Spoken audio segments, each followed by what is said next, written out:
All right, people. I hope you enjoyed that space call. We all got a chance to say stuff and talk about a lot of different things. But this time, we're going to focus this on post day one MULN squeeze and how you should be thinking about this. So, the best way to understand this is thinking about AMC squeeze. And if we look at what happened. So this is the price action. We had the squeeze here when GME squoze in January. Then we had the real squeeze when we finally squoze in May. And ultimately, what this was a story of was over a year and a half, AMC diluted 450 of their 500 million possible shares. And in a brief moment of 1 month, they let the price go up and do a lot of crazy volatility as they diluted and suppressed all the incoming FOMO of people that believed in a stock squeeze and were chasing a stock squeeze and knew that the GameStop one just happened, that it could happen, and they saw that retail was around AMC and they knew that people were talking about AMC for forever, and they finally saw it squeezing and they came in to help. And I'm going to show you how you can prove this to yourself, to others, to anyone that wants to know. What happened last time and why is this time different is what we're talking about. And ultimately, what we're going to see is we come to AMC NASDAQ filings. What we're going to say is we want to go back to 2021. We're going to start with quarterly reports, and we're only going to look at 2 quarterly reports here. We're going to look at this one here. And we are gonna, let's go. We're gonna come down to here and we're gonna see that it says, as under the Class A common stock, 524 million shares authorized. So they can only do a maximum of 524 million shares. And issued and outstanding as of March 31st, 2021 was 454 million shares. Now we know in April they diluted on us, but we know that some of that dilution came from insiders. Wanda sold 30 million of their shares. A lot of the shares were already outstanding. So the only other quarterly report that we have is going to be June 30th. Get out of here, Ed. What are you doing? What kind of bullshit ad is this? I don't know why that ad's coming up. I don't feel like that's normal. But we come back here. Now we go to this quarterly report.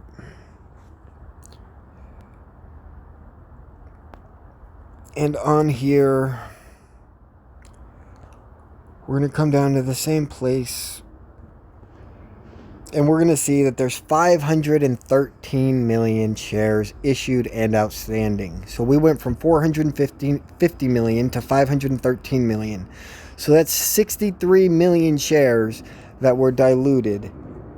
Now, if we think about the MULN squeeze or the AMC squeeze, we can't look at the chart because it says hundreds of dollars, and obviously that's all based on the reverse splits that they did. But ultimately, if we go to 63 million shares, and we know that it squoze from $12 to $72, and so if you just assume the average of that price is something like $20 per share, you get 1,260, and obviously that represents, because we're talking about 63 million shares, this represents $1.2 billion. So they basically raised more money to ensure that AMC stock price would not go higher. Now, what else did they do? Because diluting wasn't enough for them. We stay here, and instead of quarterly reports, we're going to go to insider transactions. Look at all the insider transactions for freaking AMC. Let's go back to page 6. What date does that give us? Okay, we don't need page 6. I mean, we could look at this stuff, but we really don't need to. Let's look at during the squeeze. All right. So April 26th was the last insider transaction before we get to squeeze time. Now, squeeze time was basically March 19th was the last low before every day was green until we hit our high. For the most part, there was one red day in between the high. But what is this? We have an AMC dude. Who is he? It should say here. We see his name, or her name, Kathleen Paulus. But what is her position? A director. And she is selling 33,000 shares. No. She disposed of 14,000. So she sold about half of her shares. Right before the squeeze.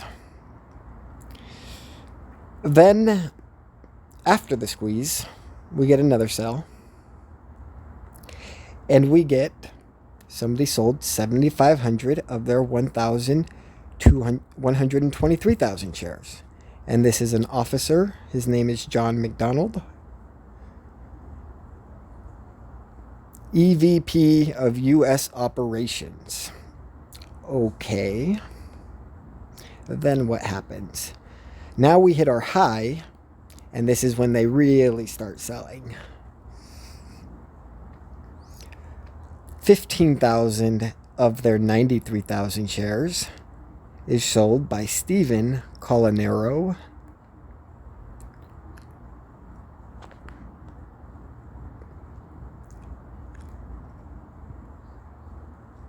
Then, and these are all shares that were already outstanding that don't include the 63 million that were added between April 1st and freaking during the squeeze till June 31st.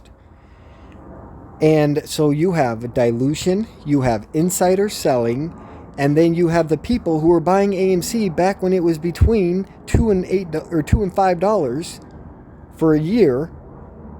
Hundreds of millions of shares purchased at these prices. And you have some of these people selling. So we have dilution, we have insider selling, and we have people taking profits. And all in this time, we see that they had to sell more. More insiders had to sell. They had to dilute more as people were taking profits all the way until June 31st as the price is fighting for $40. Way after we hit the high and everyone says, oh, it's over, there were still a ton of people holding and there was still a ton of people buying. What does that mean for the next squeeze? You know what I'm trying to get at? Like, let's just keep going through this. So, wait, hold on. How much did this person end up selling? So this person sold 34,000 securities acquired or disposed, and it says 34,000 from Gary Locke. Remaining owned is 19,000. Sold at $49 a share. Cool story, bruh. These are all people that should have never had a right to sell in the first place. Fucking scam artists. Been making millions and millions of dollars off fucking doing nothing but fucking being on boards and doing bullshit, claiming to run this great AMC company that would run without them. This person sells 40,000 shares. Carla Chavaria.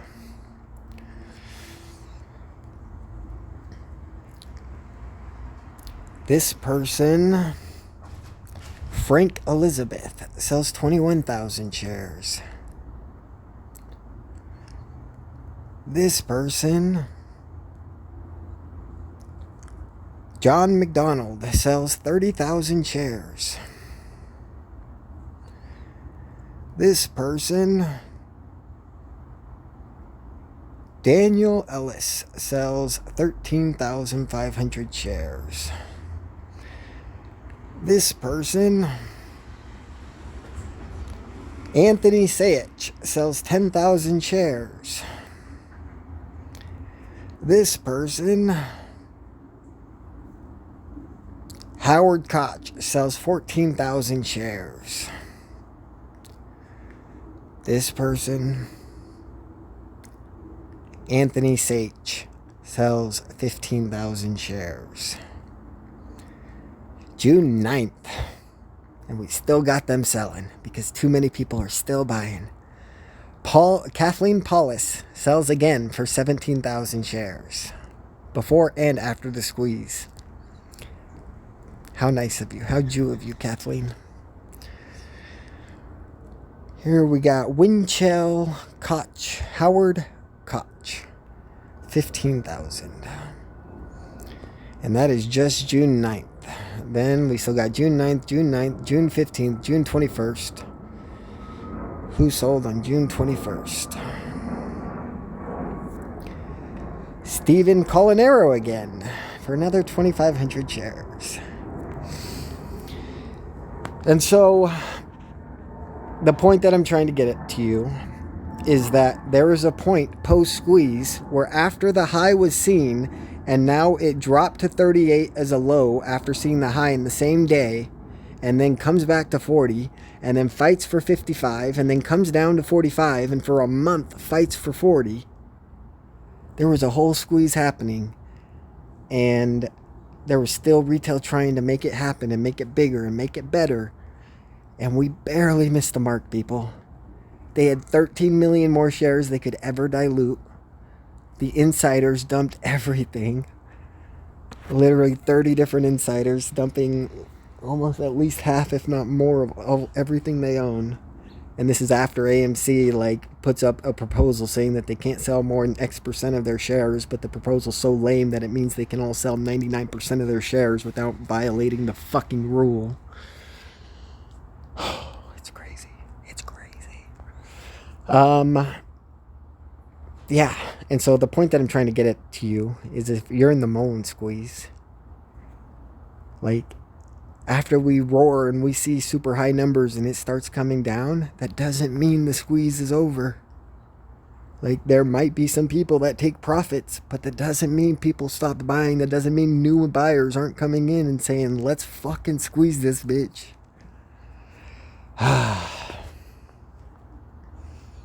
That's the story of the day, people. Squeeze is here. 52-week highs. Where's the S&P 500?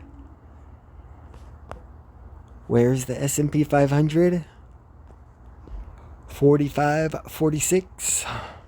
What's the 52-week high? 4607.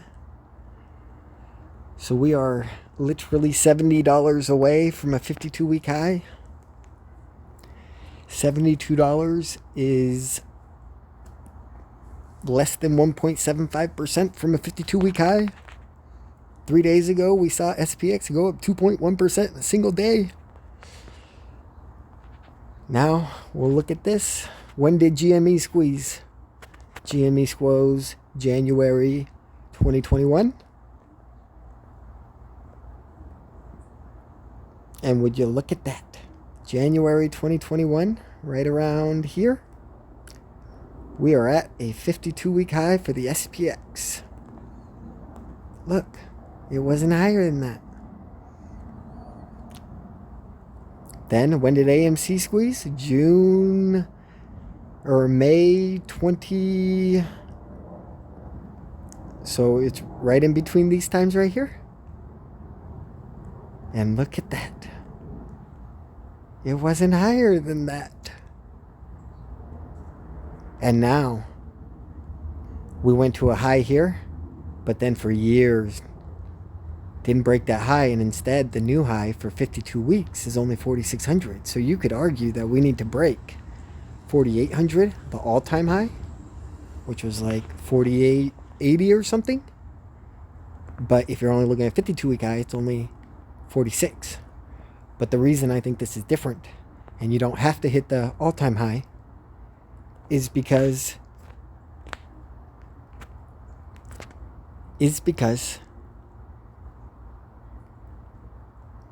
This is the first time where every time this happened before and a giant squeeze happened, they send the 52-week, they send the SPX and all the stocks super high because they want to keep sending it high. So when the squeeze is happening, nobody's looking for it because everyone that's investing in the SPX says, my government's got this under control.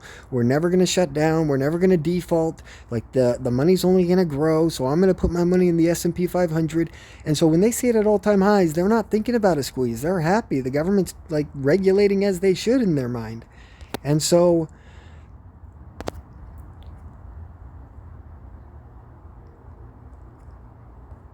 the point is simple, is that this is the first time where all the story comes to an end. The fake money printer comes to an end. The Israel war and the Israel relations where we just pay Israel all the fucking time for everything, no matter what. We go to war to defend Israel. We fight Iraq because it helps Israel maintain security inside the Middle East. Like all these different things happening. It's the real time it's coming to an end. And so we're not going to all-time highs because we're going down this time for real. This is the time where we do go through a recession and we do see what like the world exists as if there's nobody's cheating and there's nobody printing our money and taking our money away from us, because every dollar they print, they make a dollar in your bank account worth less. And so because that's all coming to an end, and you see Michael Burry saying that he's no longer shorting, and you see the largest short fund ever say they're no longer shorting, and everybody's done shorting, like not only is this the time that MULN's gonna explode and crash the market, but because of the facts that I just showed you, how the FOMO that I've talked about that comes after we've already squozed a huge amount is coming, and because of how much beat down MULN is and what it's going to take for people to like make up their money and actually feel like they won something and how long they got to hold for that, no matter who you are as an investor in MULN, creates this perfect storm where by the time we get the FOMO, we're still not happy. And the FOMO doesn't get filled until way, way up. And yeah, I mean, the market goes down. And the only way the market ever rallies again from here is when the society fixes itself and stops lying about everything and stops dressing everything up as perfect and great and good when it all fucking sucks. The poor are getting poorer, the rich are getting richer, and America is supposed to be the exact opposite of that. It's supposed to be the land of opportunity, but it's not. Everywhere you go, you make less than you should. You get treated worse than you should. And until all of that changes, we're not going to see another growth market. There is no more manipulation. This shit's coming to an end because of the MULN lawsuit. And everyone's going to have to start living on the up and up. And when that happens, the rich are going to crumble super fucking quick. And I'm so fucking here for it. As soon as SPX says 4610, just you should feel like MULN squeezing that day or tomorrow. And I feel like 4610's coming tomorrow. Let's go.